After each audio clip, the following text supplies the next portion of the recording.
Time for the Writer's Block, our weekly look at all things sports. I'm Jenni Carlson here in the studios of the Oklahoman, and I'm joined by my good buddy, Cedric Golden from the studios of the Austin American-Statesman. Hello.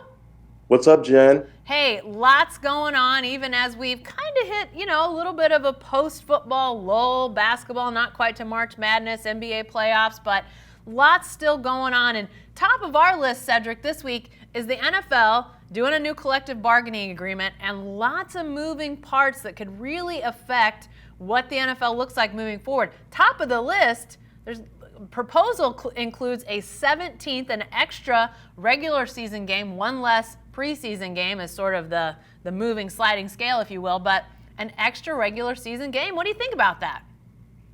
I like it as long as some other conditions are met, Jen. I know it's a violent game, man, and people get hurt, and you got NFL players that don't make it to 70 because of this beautiful game that we watch. But if you're going to add a 17th regular season game, get rid of at least one of those meaningless preseason games, and also expand the current roster.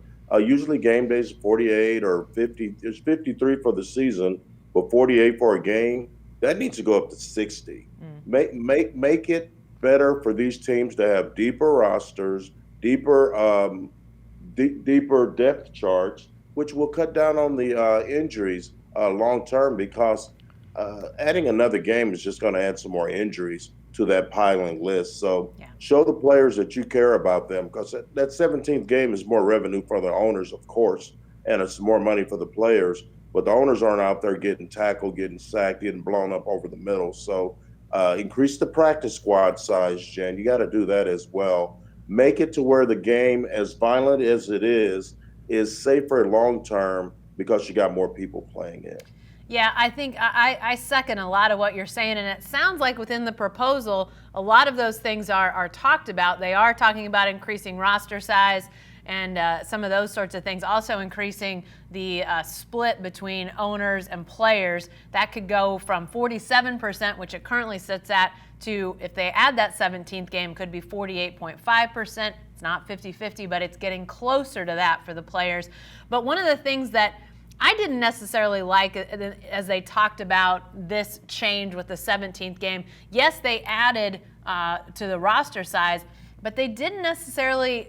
It's not a situation where everybody on the roster can be active. I don't know why you wouldn't just allow for everyone to be active. Then you're talking about, as you said, Cedric, then you're talking about maybe less guys that are on the kickoff coverage, or it's 6 or 8 less plays a game, and maybe some of these high impact sort of plays where guys you could use maybe a practice squad guy every once in a while in a situation like that. So to me, increasing the roster size, that's good, but I don't know why you just wouldn't say, hey, everybody that's on the roster can be active on game day. It would probably change the way the pay scale would have to work, but considering the impact, additional revenue of a 17th game, if I'm the players, I would push for it. But Cedric, I'm not sure the Players Association in the NFL has a ton of sway. They're not nearly as strong as, say, the NBA's Player Association.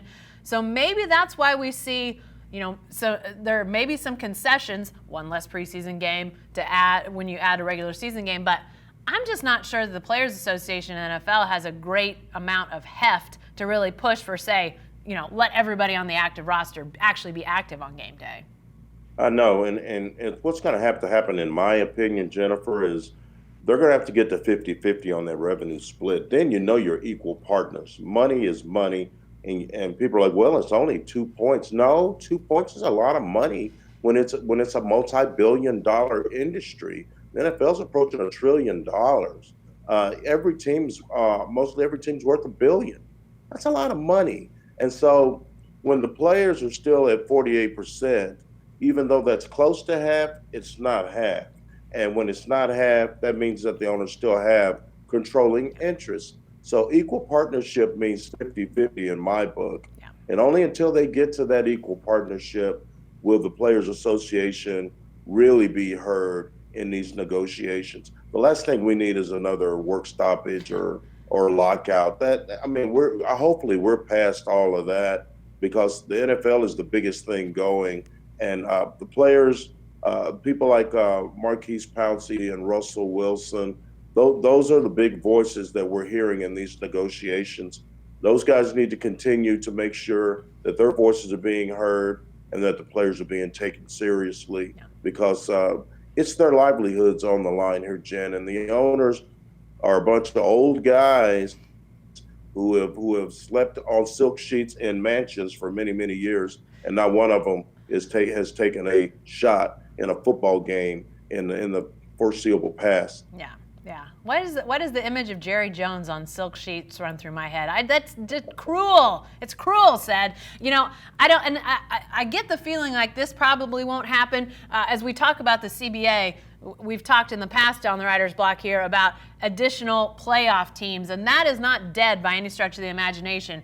To my understanding, once this CBA gets passed, then that's an issue that would come up next. If I'm the players, I would say, hey, as part of that, if we're going to add a playoff game, take away one more of those preseason games, or do something. Oh yes. Maybe it's two squads meeting up on the practice field. I know that they do that to some degree, but maybe add another one of those. Take away a preseason game. I am anti-preseason in the NFL, if you can't tell. Take away all of them as far as I'm concerned. But I don't know if they would have the power to pull that off. Should it come to that. But it'll be interesting to see if the CBA gets passed, what they then do with that playoff situation. We'll monitor that in the coming days.